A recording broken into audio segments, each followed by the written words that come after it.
Hi everyone, I am Kayser Polydon. So I will tackle about the Middle East.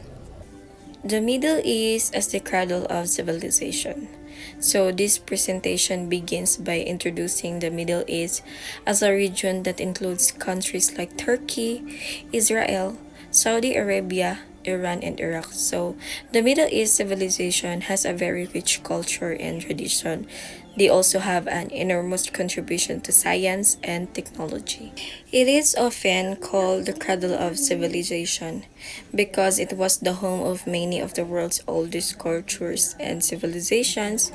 Then this region's history spans from the earliest human settlements to pre and post Islamic empires. The fall of an empire. So a central point is the fall of the Ottoman Empire, which was a primary reason for the rise of revolution in the Arab world. So the empire's defeat in the World War I created a large political vacuum, and European powers, specifically the British and French, moved to fill this void by establishing mandates over formerly Ottoman territories, which introduce a new form of foreign control and set the stage for future instability.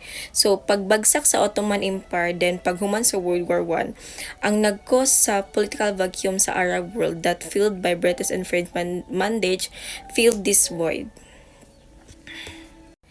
So, in interwar transformation, between the two world wars, the Middle East experienced significant changes driven by efforts to modernize and westernize society. So, between World War I and World War II, the Middle East saw modernization and westernization efforts, sparking backlash. This period also saw the rise of Zionism, marking the origins of the Arab-Israel conflict.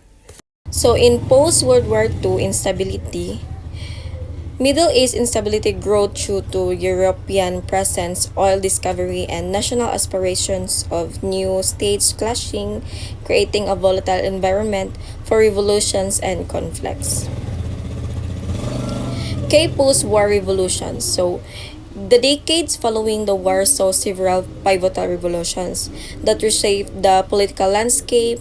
This included the foundation of the State of Israel in 1948, the growth of Arab socialism in countries like Egypt, and the rise of Palestinian nationalism.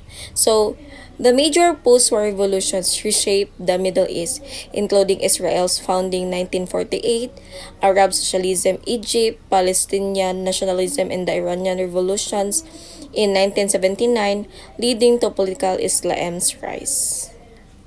So the Middle East early contributions, this highlights the region's historical contributions to science and technology.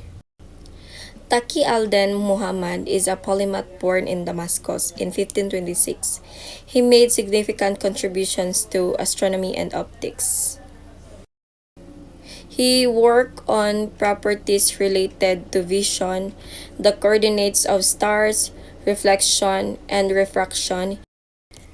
Celestial sphere this is a system used for specifying the positions of celestial objects like planets, stars, and galaxies. So, a rudimentary steam turbine is a machine that uses thermal energy from pressurized steam to do mechanical work. Reflection and refraction. These are physics concepts where reflection involves waves bouncing off a barrier and refraction involves waves changing direction as they pass from one medium to another. Technological developments. This concludes with modern technological developments from the Middle East. Iranian-born physicist Ali Javan was a co-inventor of the gas laser.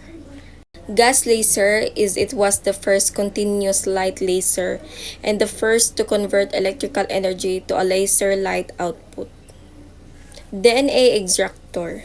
Iranian-born medical engineer Tofi Musivand invented a device that can extract and analyze DNA from a single skin cell. DNA isolation is a routine procedure in molecular biology and forensic analysis. Capsule endoscopy. Developed by medical engineers in Israel, this technology allows for the visual examinations of the digestive frac using a pill-like device, it provides an easier way to detect problems like abdominal pain, bleeding, and tumors. That's all.